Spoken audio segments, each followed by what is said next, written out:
In this video, we're going to be showing you how you can get TinyTask on mobile. If this does help you out, drop a like on the video, subscribe down below, and let's just get into the video. Now quick one guys, come to Google Play Store. Now as you come to Google Play Store, if you write search for TinyTask,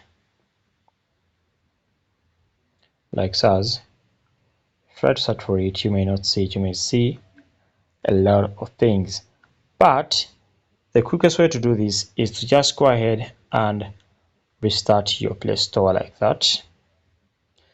Then come back to Google Play Store. Again, search for TinyTask.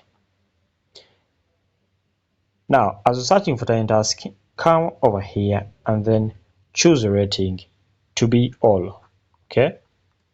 After that, you see the TinyTask application. Then go ahead and download it or install it. It only takes 9.6 MBs. So go ahead and hit the install button, and then you're good to go.